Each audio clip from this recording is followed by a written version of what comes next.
రావాలని కానీ నేను వస్తే బాగుంటుందని కానీ ఆయన ఎప్పుడు అడగలేదు, ఆయన నోరాలు అడగలేదు. నేనే ఆయన చెప్పాను, రవి నాకు ఇలా రావాలని అన్నా కూడా ఆయన యూత్ బ్రదర్ మీకు ఇబ్బంది అవుతుంది అని ఆయన అన్నా కూడా ప్యూర్లీ నా కాలే. ఆయన వద్దన్నా కూడా అసలు ఎట్లా ఏం లేదు కదా, నాకు రావాలన్నా నాకు రావాలి.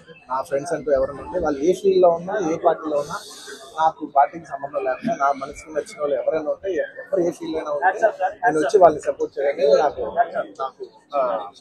మనసుకు నచ్చితే చేస్తాం కదా. అండ్ ఆయన అస్సలు ఏం చెప్పాలంటే ఆయన అస్సలు ఏమాత్రం ఆయనకున్న సంస్కారానికి, ఆయనకున్న గౌరవానికి, ఆయనకున్న ఫ్రెండ్షిప్కి ఆయన ఏ రోజైనా నోరు చేసి అడుగుండొచ్చు. కానీ ఆయన అసలు ఎప్పుడు అడగలేదు. నేను ఆయన అడగలేదు కాబట్టి నాకు ఇంకా ఉంది. అరే ఆయన అసలు ఎవరైతే అడగలేదు, ఎంత క్లోజ్ ఫ్రెండ్ కూడా అడగలేదు, నేనే చేయాలని చెప్పి నాకు లోపల నుంచే ఆ ఫీలింగ్ అనిపించింది. నేను నేనుగా వచ్చాను. ఆయన కొంచెం అక్కర్లేదు బ్రదర్ మీరు ఇబ్బంది పడతారన్నా కూడా పర్లేదు రవి నేను వస్తాను, నేనే ఆయన సపోర్ట్ చేద్దామని వచ్చాను. ఎందుకంటే ఈ 5 ఏళ్ళలో మేము మామూలుగా చాలా మంది చూస్తుంటాం కదా, 5 ఏళ్ళు మామూలుగా ఏదో ఫస్ట్ లో కొంచెం కనబడి ఏదో లాస్ట్ లో ఒక సంవత్సరం లాస్ట్ ఒక 6 నెలలో సంవత్సరం తిరుగుదాం అనే ఒక మైండ్ సెట్ ఉన్నారు.